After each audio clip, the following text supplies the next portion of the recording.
आती हैं शुरू से ही, फिर कलश उठता है तो सारे गांव के परिक्रमा लगती है। उसके बाद में फिर यहाँ पर भागवत के सामने रखा जाता है और हवन भी होता है यहाँ सुबह के टाइम, शाम को दीपक चलता है और सारे ही गांव की महिलाएं। कितनी महिलाएं कलश उठाती हैं? महिलाएं ये तो अपने उसकी बात है कि मतलब कोई 21 उठाता है, कोई 51, कोई 101, तो 21 तो ज़रूरी होते हैं। तो कैसा माहौल होता है यहाँ उस टाइम? बहुत अच्छा माहौल होता है क्योंकि ये भगवान है। भगवान के सामने जब सभी लोग बैठते हैं तो उसका तो रंग ही और होता है। पांडाल में कहीं यहाँ जगह नहीं रहती।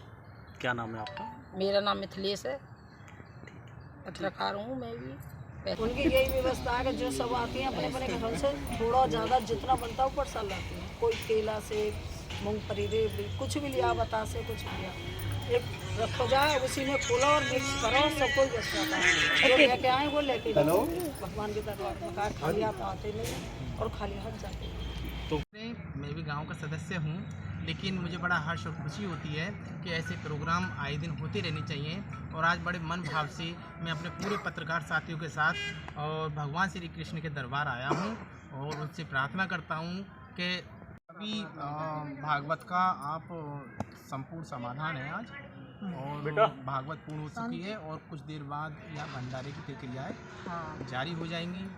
और उम्मीद करते हैं कि हमारे गांव समाज ने मिलकर ये भागवत का प्रोग्राम किया है और इसका उद्देश्य यही होता है कि समाज में एक सत्य की परिभाषा को जागृत करना, असत्य पर सत्य की जीत को प्राप्त कराना। इसमें भगवान श्री कृष्ण से संबंधित उनके जितना भी जीवन चरित्र है उनकी सारी श्रेणी बाई श्रेणी भागवत में बात बताई जाती है। तो कहीं ना कहीं सत्य है और सत्य की विजय होगी। जिस घर के पुत्र रूठ जाते हैं, यदि उन पुत्रों को सच्चे मन और लगन और विश्वास के साथ में श्रीमद् भागवत कथा सप्ताह नानक श्रवण करा दी जाए तो जो भी घर के पुत्र रूठे हैं वो शांत हो जाते हैं। क्योंकि हम तुम सभी एक सत्य सनातन धर्म को मानने वाले हैं। हम तुम ऋषियों की संतान हैं। जिस रास्ते पे हमारे तुम्हारे बुजुर्ग तुम्हारे संत चले उस पर हम भी चल रहे हैं और आजीवन चलते रहेंगे। अब दूसरी बात यह है कि परमात्मा के प्रति लगन, विश्वास और आस्था, तीन चीज़ें बहुत ही मेन जरूरी है। तो हमारा विश्वास है, विश्वास होता है वही भगवान हो जाता है। मान लीजिए आप डॉक्टर हो, मैं दवा लेने गया और मुझे विश्वास है, आप कुछ न करें मिट्टी दे दें फिर भी ठीक हो जाएगा। विश्वास नहीं है तो आप अमृत दे देना फिर भी ठीक नहीं होगा। विश्वास है तो विश्वास बहुत ही जरूरी है। ये समूह साप्ताहिक प्रोग्राम होता है, 7 दिन की भागवत होती है और इसमें जैसे घर के पूर्वज हैं, पितृ हैं, शास्त्रों में मत मिलता है।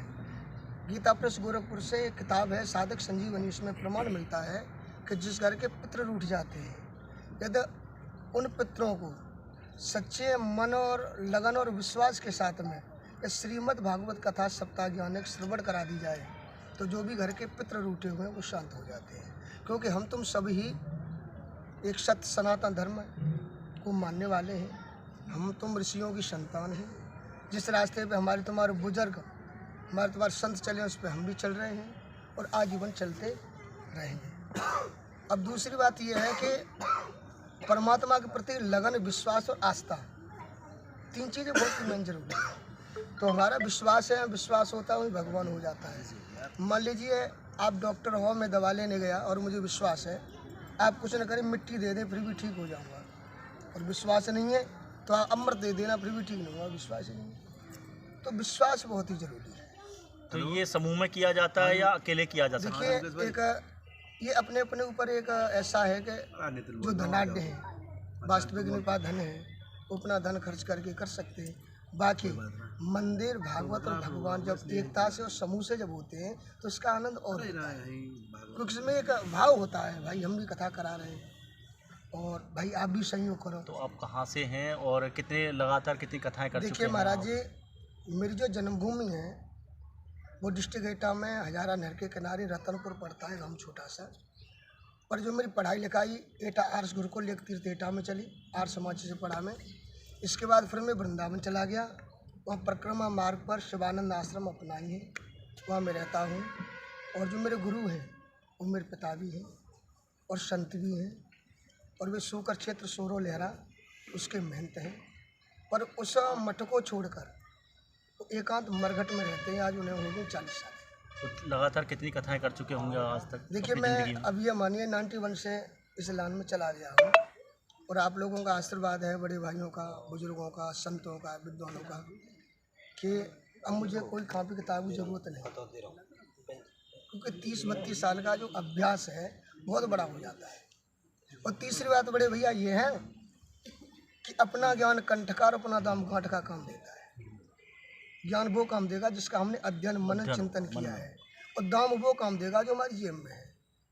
क्या हम जानते तो बहुत, पर किताब घर रहेगी। आपने भाई क्या सीखा? अंदाजन कितनी कथाएं कर चुके होंगे? देखिए, मिनिमम कम से कम आप ये मानिए कि 100 से तो ऊपर काफ़ी पहुँच गई है जीरो।